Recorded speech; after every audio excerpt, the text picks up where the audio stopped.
जी थोड़ी सी बात उत्तर प्रदेश की करते हैं। सबसे बड़ा प्रदेश है, 80 सीटें वहाँ से आ रही हैं।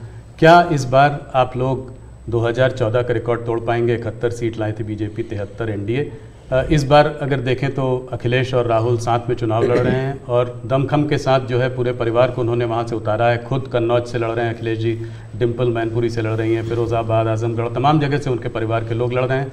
हो सकता है कि कहते हैं कि गांधी लोग भी शायद वापस अमेठी और रायबरेली से लड़े। तो उसमें आप इस चुनाव को कैसे देखते हैं? राहुल जी, आप जितने गर्व से सब उतरे हैं, सब उतरे से 4 बार बोल रहे हैं। नहीं गर्व से ये मजबूरी है कि क्या है? परिवार के लोगों को उतारना पड़ रहा है, ये मजबूरी है। ये उनका मूल कैरेक्टर के, इसके सिवा उनके पास कोई है ही नहीं। फैमिली मेंबर के लिए लड़ना, फैमिली मेंबर के लोगों के लड़वाना, यही खेल है। अच्छा, ये पहले इकट्ठे नहीं आए क्या भाई? पहले भी इकट्ठे आ चुके हैं, बार बार इकट्ठे आ चुके हैं। लेकिन उत्तर प्रदेश की जनता को अपना भविष्य क्या है उसकी समझ पूरी है। और इसलिए मैंने पार्लियामेंट में कहा था कि आज उत्तर प्रदेश की और देश का हाल ऐसा है कि बड़े बड़े नेता लोकसभा के मैदान से भाग रहे हैं, राज्यसभा का रास्ता खोज रहे हैं।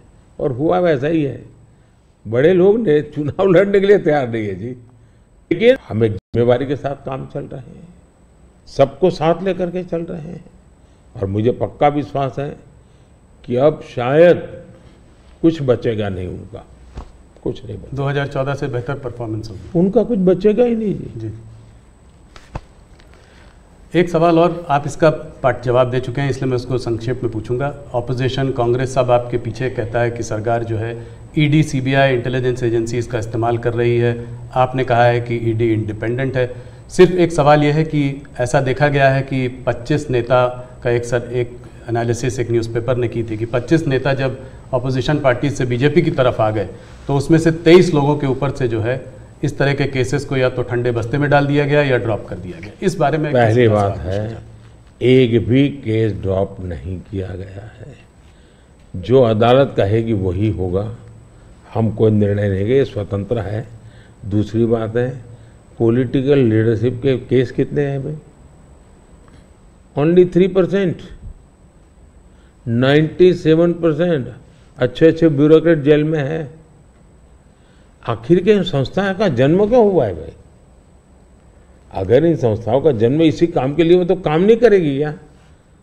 और अदालत इतनी बड़ी है जी, किसी को जमानत नहीं दे रही है अदालत, तो अदालत देखती होगी ना भाई। और भ्रष्टाचार के मामले में हम कम से कम उसको लाइट न ले जी। सचमुच में देश में चर्चा होनी चाहिए कि पहला एक जमाना ऐसा था, आपको आरोप लगता था ना तो भी हल जाते थे। आज गुनाह सिद्ध हो चुका, सजा हो चुकी, फिर भी आप हाथ ऊंचा कर करके फोटो निकलवा रहे हो। आप भ्रष्टाचार का महिमा मंडन कर रहे हो। इस देश में ये आलोचना का विषय होना चाहिए। भ्रष्टाचार को न्यू नॉर्मल के रूप में ट्रीट नहीं करना चाहिए, वरना इस देश का बहुत नुकसान होगा जी। ये सवाल बीजेपी और अदर्स का वाला नहीं है, देश के लिए ठीक नहीं है कि आप इसको न्यू नॉर्मल बना दे। और मैं देख रहा हूँ धीरे धीरे ऐसा वातावरण बनाया जा रहा है। हाँ ठीक है यार, वो तो चलता रहता है। यही तो देश, गरीब आदमी मर रहा है जी। हमने कैसे भी करके इससे देश को मुक्त करना चाहिए, रिजॉल्व होना चाहिए कंट्री का, वो नहीं हो रहा है जी। और मैं तो मानता हूँ कि भाई देखिए, मैं जो कोशिश कर रहा हूँ, एक सिस्टम को पॉलिसी ड्रिवन बनाओ, टेक्नोलॉजी को भरपूर लाओ। आज हमने, पहले एक प्रधानमंत्री कहते थे 1 रुपया जाता है 15 पैसे पहुँचता है जी।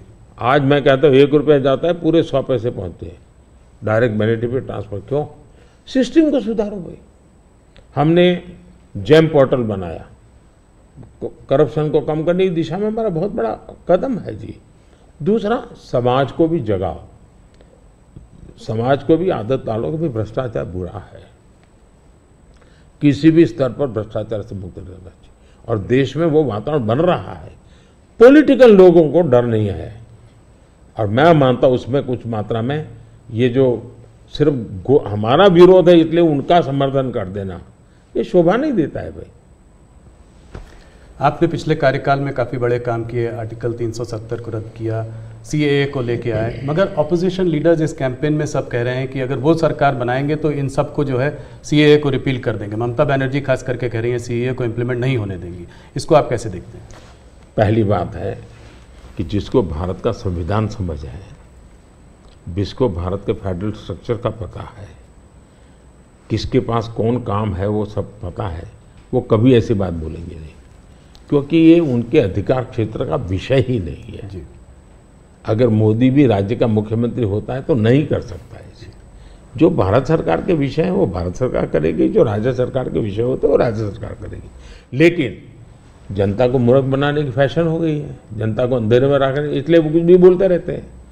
दूसरी बात है, मैं चैलेंज करता हूं कांग्रेस पार्टी कल प्रेस कॉन्फ्रेंस करके बता दे कि हम 370 वापस लाएंगे, क्योंकि 370 हटने के बाद ये लोग संविधान की इतनी बड़ी बातें करते हैं ना, बाबा साहब अम्बेडकर के नाम पर हमको इतनी गालियां देते हैं। हिंदुस्तान में बाबा साहब अम्बेडकर का संविधान पूरे देश में लागू नहीं हुआ था।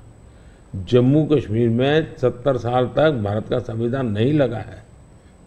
ये हमने आकर के भारत के संविधान, और वहाँ दलितों को पहली बार आरक्षण मिल रहा है जी। वाल्मीकि समाज वहाँ रहता है, वहाँ पहली बार आरक्षण मिल रहा है। ये सब क्या बातें करते हैं जी। और उनकी हिम्मत है क्या, वो प्रेस कॉन्फ्रेंस करके बोले कि हम 370 फिर से वापस लाएंगे। हिम्मत है तो कोई भी दल हिम्मत है तो आ जाए मैदान में।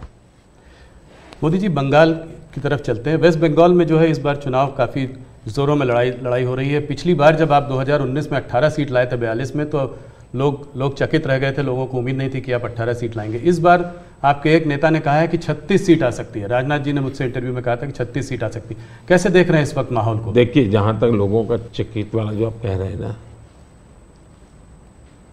उनका प्रॉब्लम यह है कि मुझे 10 साल हो गए, अभी भी वो मानने को तैयार नहीं कि देश की जनता ने मोदी नाम के किसी व्यक्ति को प्रधानमंत्री बनाया। तो ऐसी एक जमात है जो देश के मैंडेट को स्वीकार करने को तैयार नहीं है जी। अब हकीकत है भाई कि देश की जनता हमको समर्थन दे रही है। आपने हिसाब लगाया था नहीं होगा नहीं होगा, वो तो आपकी गलती थी जी। लोग, हमारे तो लोगों के साथ संपर्क है। मैं मालदा में था, मैंने जी मैं हैरान था कितना बड़ा जबरदस्त वहां माहौल था जी। अब जनता जनार्दन का विश्वास बन रहा है कि देश में एक स्थिर मजबूत सरकार है। बंगाल में भी उसका परिणाम अच्छे मिले, और टीएमसी के शासन में महिलाओं पर जो अत्याचार हो रहे, संदेश खाली की जो घटना है, पूरे देश को हिला दिया है जी। और उसका गुस्सा निकलना ही निकलना है मतदान में। आखिर जनता के पास तो मताधिकार है, उसी से अपना गुस्सा निकालेंगे जी। तो गुस्सा निकलना है, बहुत स्वाभाविक है। आपने देखा होगा नोटों के ढेर, क्या कभी आपके टीवी वालों ने इतने सारे नोटों के ढेर कभी पकड़े गए देखा था? पिछले कुछ सालों में आप लगातार 50 करोड़ के ढेर, 300 करोड़ के ढेर, 250 करोड़ के ढेर, 200 करोड़ के ढेर, देश चौंक गया है जी। आप कितना इसको दबाने की कोशिश करो, लेकिन देश के दिल दिमाग में स्थिर हो चुका है कि लूटने वाले लोग हैं। तो इस बार जीत और बड़ी होगी। बिल्कुल क्लीन स्वीप कर रहे हैं। उड़ीसा को कैसे देखते हैं? उड़ीसा में आपने जो है बीजेडी का साथ छोड़ा। भारतीय जनता पार्टी वहां अलग रही है। बीजेडी ने मुद्दों के आधार पर समर्थन, केंद्र में हमारा समर्थन किया था, मुद्दों के आधार पर जी। और ऐसे बहुत से दल हैं जो मुद्दों के आधार पर हमें समर्थन देते रहे हैं। तो बीजेडी का हमारा नाता हो रहा, राज्य के अंदर हम बिल्कुल, उड़ीसा की पूरी अस्मिता खत्म हो रही है भाई। उड़ीसा की अस्मिता संकट में है। उड़िया लैंग्वेज वो खतरे में आ रही है, और मैं नहीं मानता कि उड़िया के लोग अब ये लंबे अरसे तक इसको सहन कर सके। इतने संसाधन है जी। आज उड़ीसा देश का रिचेस्ट स्टेट बन सकता था जी, रिचेस्ट स्टेट, लेकिन क्या हालत बना के रखी है।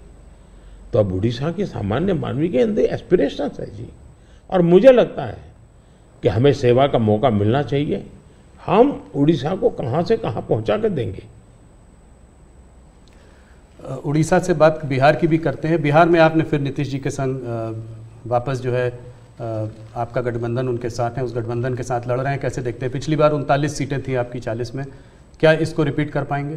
पहले एक तो हम चुनाव असेंबली का 60 लड़े थे जी, बाद में वो कहीं गए फिर वापस आए, तो हम जो जनता का मैंडेट है उसके अनुसार साथ में है जी, जहाँ तक जन समर्थन का सवाल, कल मैं बिहार में ही था, जी, जो जन समर्थन मैं देख रहा हूँ जी, अनप्रेसिडेंटेड, इतनी गर्मी में कोई पैंडल नहीं, कुछ नहीं, जी, और लाखों लोग जिस प्रकार से इस बात से जुड़े हुए हैं, मैं साफ देख रहा हूँ जी कि बिहार में पहले हम एक आध सीट शायद हार जाते थे, शायद इस बार एक भी नहीं हारेंगे। 40 में 40 एक भी नहीं हारेंगे। बहुत बड़ा बयान है। मोदी जी, एक आध पर्सनल सवाल आपसे करना चाहूँगा। आपने बहुत इलेक्शन देखे हैं, आप गुजरात में लंबे समय रहे हैं, ये आपका तीसरा चुनाव है सेंटर में। मैंने देखा है कि समय समय पर चुनाव से आप पर पर्सनल अटैक अक्सर होते जाते हैं। कहीं पे कभी बोला जाता है मोदी को गोली मार दो, कभी बोला जाता है सर फोड़ दो। अभी हाल फिलहाल में राहुल गांधी ने भी आप पर आपको कुछ ऐसे शब्द बोले हैं जो कि पर्सनल अटैक के तौर पर उनको भी देखा जा सकता है। ये ऐसा मोदी के साथ क्यों होता है? मोदी के साथ क्यों हो रहा है इसका जवाब तो मेरे पास नहीं है, लेकिन ये सवाल मोदी को क्यों पूछना चाहिए? ये सवाल इस देश में चर्चा का होना चाहिए कि सार्वजनिक जीवन में